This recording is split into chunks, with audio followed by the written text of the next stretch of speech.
Sabe aquela ferramenta clássica, a análise SWOT, que a gente aprende para listar forças, fraquezas, oportunidades e ameaças? Pois é, o grande pulo do gato não está em fazer essas listas, mas sim em transformar elas num plano de ação de verdade, um plano poderoso. É exatamente isso que a gente vai desvendar aqui. Quem nunca, né? É uma sensação super comum. A gente passa horas mapeando tudo, preenchendo os 4 quadrantes e, no final, o que se tem é um belo diagnóstico, mas sem nenhuma receita. Ao olhar para a matriz, a grande pergunta fica no ar. Tá, mas o que a gente faz com tudo isso? E veja bem, não há nada de errado com a matriz SWOT tradicional. Pelo contrário, ela é fantástica. Ela organiza o pensamento, dá clareza, separa o que é de dentro da empresa, aquilo que a gente controla, do que é de fora, o que a gente não controla. É sem dúvida o ponto de partida perfeito para qualquer planejamento estratégico. Só que aí mora o perigo. Para muita gente, ela acaba sendo também o ponto final. É como diz essa citação, o resultado vira um documento que vai para a gaveta. A análise é feita, mas a ação, essa, nunca acontece. E aí uma ferramenta que podia ser super poderosa vira só um exercício que não leva a lugar nenhum. E é exatamente isso que a gente pode chamar de armadilha da SWOT. Pensa assim, é como ir a um médico, receber um diagnóstico super completo, cheio de detalhes, mas sair de lá sem nenhuma prescrição. A gente sabe o que está acontecendo, mas não tem a menor ideia de como agir. Fica um vazio, né? Então, para a gente conseguir escapar dessa armadilha, vamos por partes. O primeiro passo é garantir que o nosso diagnóstico seja realmente sólido. Afinal de contas, não existe boa estratégia sem uma análise precisa do cenário. E aqui tem uma distinção fundamental, que não dá para esquecer nunca. Forças e fraquezas são coisas de dentro, pertencem à organização e, portanto, dá para agir sobre elas. Agora, oportunidades e ameaças, essas são externas. Elas vêm do mercado, da economia, da tecnologia e não tem como controlar. O que dá para fazer é reagir a elas. E aqui vai uma dica de ouro para essa análise externa. Para não deixar passar nada importante, uma boa é usar o framework PESTEL. Ele é tipo um checklist que ajuda a olhar para as tendências políticas, econômicas, sociais, tecnológicas, ambientais e legais. Isso garante que as oportunidades e ameaças não sejam baseadas em achismo, e sim numa varredura completa do ambiente. Certo, diagnóstico feito com capricho. Agora sim, vamos para a parte que realmente muda o jogo. A solução para sair da armadilha e finalmente transformar a análise em ação de verdade. E aqui que vem a grande virada de chave. O poder real da SWOT, o ouro, não está dentro de cada uma daquelas caixinhas que foram preenchidas com tanto cuidado. Está na forma como a gente conecta essas caixas. É o cruzamento das informações que gera os insights mais potentes e, o mais importante, as estratégias que dá para colocar em prática amanhã. E a ferramenta para fazer isso acontecer é a matriz SWOT cruzada, que muita gente conhece também como matriz TOS.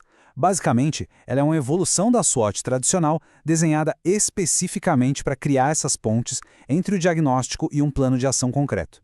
Bom, e quando a gente começa a fazer esses cruzamentos, 4 tipos de estratégias acabam surgindo naturalmente. Vamos dar uma olhada em cada um deles, com exemplos bem práticos para ficar fácil de entender. A primeira é a mais animadora de todas, a estratégia ofensiva. Aqui a pergunta é bem direta. Como usar as nossas forças internas para tirar o máximo de proveito das oportunidades lá fora? É hora de jogar no ataque para crescer.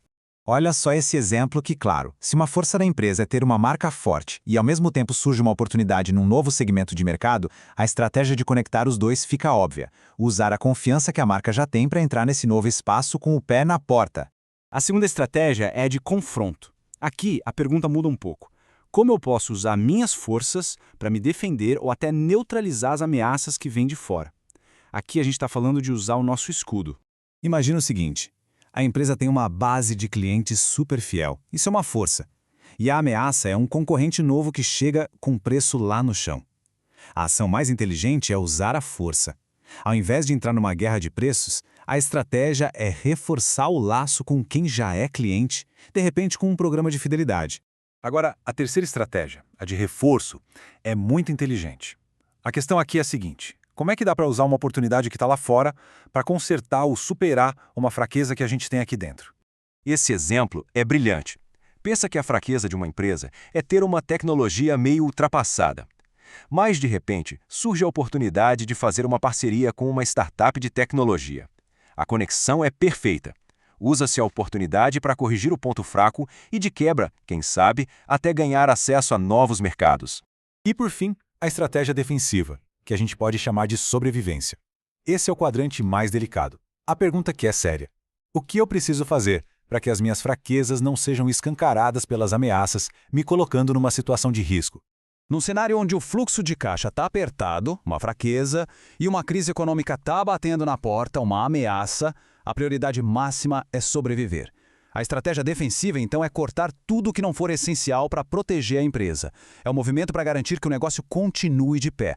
Beleza, então como é que a gente resume tudo isso e transforma em algo prático para ser usado amanhã? O processo todo se resume a 3 passos bem simples. Primeiro, diagnosticar, ou seja, listar os fatores na boa e velha SWOT. Segundo, e esse é o passo crucial, conectar os quadrantes usando a lógica da TOWS para gerar as estratégias.